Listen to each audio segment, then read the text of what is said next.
Hello friends, આજે આપણે બનાવવાના છીએ મહુડી જેવી એકદમ પોચી અને પરફેક્ટ રીતથી સુખડી। તો ચાલો બનાવવાનું શરૂ કરીએ। સૌથી પહેલાં તો આપણે ફક્ત 3 વસ્તુથી સુખડી બનાવવાના છે, એટલે કે ગોળ, ઘી અને ઘઉંનો લોટ। મેં અહીંયા 1 વાટકો જેટલું ઘી લઈ લીધું છે અને 2 વાટકા ગોળ લઈ લીધો છે। ઘઉંનું આગળ માપ હું તમને બતાવીશ।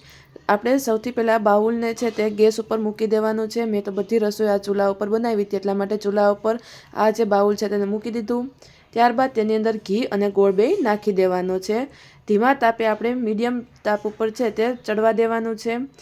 ગોળ છે ઘીમાં સારી રીતે મિક્સ થવા માંડ્યો છે અને ગોળ એકદમ રાબડા જેવું થઈ જાય ત્યારબાદ તેની અંદર આપણે લોટ નાખવાનો થશે।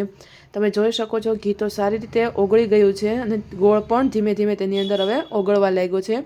ગાંઠ ન રહે તેનું ધ્યાન રાખવાનું છે। આ રીતે ગોળ થઈ જાય હવે ત્યારે તેની અંદર આપણે મેં 3 વાટકા જેટલો ઘઉંનો લોટ લીધો છે, કરકરો સેજ એ નાખી દેવાનો છે। લોટ નાખ્યા પછી વધારે પડતો ઉકળવા દેવાનો નથી, થોડી જ વાર એને સેજ મિક્સ કરી અને ત્યારબાદ આપણે તેને નીચે ઉતારી લેશું। જો તમે હું કેટલું અહીંયા મિક્સ કરું છું એટલી વાર જ, અને ગેસની ફ્લેમ તો સાવ હવે લો કરી નાખવાની છે। સારી રીતે થોડુંક અમથું મિક્સ થઈ જાય હવે આપણે તેને નીચે ઉતારી અને પરફેક્ટ રીતે મિક્સ છે તે કરી નાખશું, એટલે વધારે પડતી સુખડી કડક ના થાય, એકદમ પોચી સુખડી બને છે જો તમે આ રીતથી સુખડી બનાવશો તો। ધીમે ધીમે પરફેક્ટ રીતે બધું છે તે મિશ્રણ સારી રીતે મિક્સ કરી દેવાનું છે, પણ ગેસની નીચે ઉતારીને જ મિક્સ કરવાનું છે એટલે પાક વધારે પડતો આવી ન જાય। હવે સારી રીતે મિક્સ કરી લેવાનું છે અને આપણે એક બાજુ થાળી છે તે ઘી લગાવી અને તૈયાર કરી નાખી છે।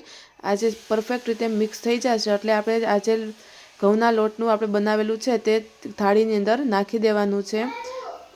તમે જોઈ શકો છો પરફેક્ટ રીતે મિક્સ છે તે હવે થવા માંડ્યું છે અને સુખડી જરા પણ કડક નથી બનતી, એકદમ પોચી મહુડીના પ્રસાદ જેવી જ સુખડી છે તે તૈયાર થઈ જાય છે। થાળીની અંદર ઢાળી દેવાનું છે હવે તેને ધીમે ધીમે કરી બધું। થાળીની અંદર પણ ઘી લગાવેલું છે। મિત્રો, સુખડી થોડી કમથી ઠરી જશે એટલે એમાંથી પણ ઘી છે તે બહાર નીકળવા મળશે। શિયાળામાં તો આ સુખડી ખાવાની બહુ જ મજા આવે છે, ઘીની સુગંધ પણ એટલી સરસ આવતી હોય છે અને હેલ્ધી પણ છે।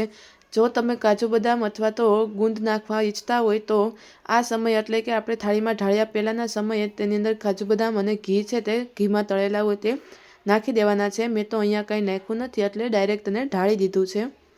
આ રીતે વ્યવસ્થિત રીતે પાથરી દેવાનું છે। જો સરખું ન પથરાય તો એક વાટકો લઈ તેની નીચે ઘી લગાવી અને તેની ઉપર થાબડી દેવાનું છે, તો પણ સુખડી સારી રીતે છે તે લીસી અને એકદમ પથરાઈ જશે। આવી રીતે સારી રીતે પથરાઈ જાય ત્યારબાદ તેની અંદર આપણે ચાકુ લઈ અને ઢેફલા પાડી લેવાના છે। તમે જોઈ શકો છો ઘી છે તે બહાર આવી ગયું છે અને હવે નાના નાના છે મીડિયમ સાઇઝના ઢેફલા છે તે પાડી લેવાના છે। તમે કાજુ કતરીના શેપના અથવા તો ચોરસ ઢેફલા પણ પાડી શકો છો। આ મિત્રો એકવાર સુખડી જરૂરથી ટ્રાય કરજો, બહુ જ મસ્ત અને એકદમ પોચી એવી કરકરી મોઢામાં મૂકતા જ પાણી થઈ જાય એવી સુખડી છે બનીને તૈયાર થાય છે। તો જરૂરથી ટ્રાય કરજો અને મને કમેન્ટમાં જરૂરથી જણાવજો કે સુખડી કેવી તમને લાગી। બીજી કોઈ પણ રેસીપી જોતી હોય તો પણ મને કમેન્ટમાં અવશ્યથી જણાવજો।